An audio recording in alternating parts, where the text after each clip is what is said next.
Hello friends, जय Jagannath. Welcome to our channel Nag family diaries.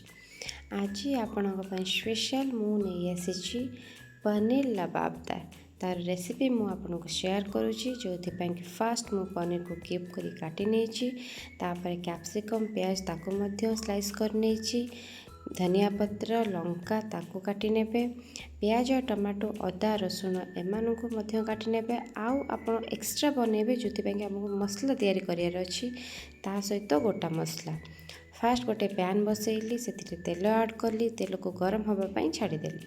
ता धरे ऐड करदेली मु पियाज को किछि टाइम भाजिया छाड़देबे। पियाज हल्का भाजी हो गला पर से आमे ऐड करनबा अदा रसुण। अदा रसुण को हल्का आमे भाजी सारला पर से कैप्सिकम और टमाटो जो काटिकी रखिथिबा ताकू ऐड करदेबे। धनिया मध्य ऐड करदेबे। देन ताकू लुण स्वाद अनुसार लुण देकी से गोळै नबा।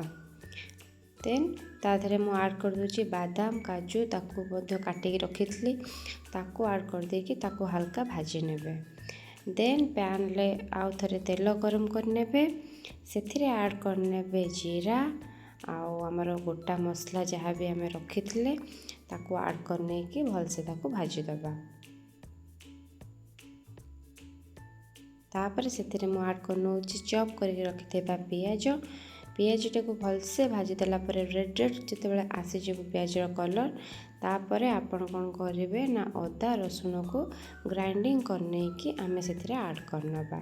सेठा भलसे टिके भाजी हो गला परे मसला हो गला परे सेथिरे आमे ऐड करनबा टमाटो को भलसे मिक्स कर देकी ताकू से जारिबा जे मसला सहित टमाटोटे भलसे भाजी न हो जाइछि।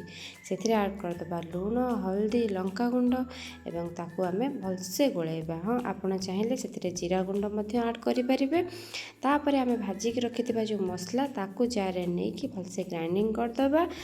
आमे कड़ाई रे जो मसला रेडी करथिले ता सहित ए मसला को आमे मिक्स करके भलसे गोळै नबा। आपण चाहिए हल्का से पानी ऐड करि परिबे।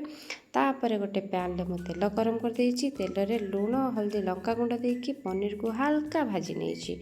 सेम प्रोसेस रे आपण मध्य कैप्सिकम और प्याज को हल्का भाजी नेबे आमर ग्रेवी रे ऐड करिया पई। देखि पारथबे सेथिरे मु आगे कैप्सिकम देन प्याज ऐड करि नेछि आउ सेटा भलसे सेथिरे लूण टिके ऐड करके भलसे गोळै नेबे। देन से मसला रे आमे कैप्सिकम प्याज को भलसे गोळै नबा आउ ताको किछि टाइम फुटिया पई छाड़ी दबा। आउ सेथिरे आपण गोटे काम करिवे, कस्तूरी मेथी को हल्का भाजी की सेथिरे ऐड कर देबे। हमर फ्लेवर भल आसीबो और स्मेल भी।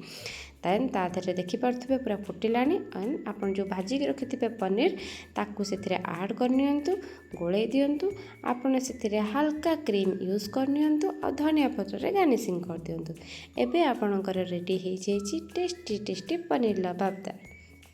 आपण चाहिए ताकू लच्छा पराठा और रुटी सहित मध्य टेस्ट करि परिबे। एठी मु रुटी प्रिफर करिछि और रुटी सहित मध्य एटा बहुत tasty. Thank you so much.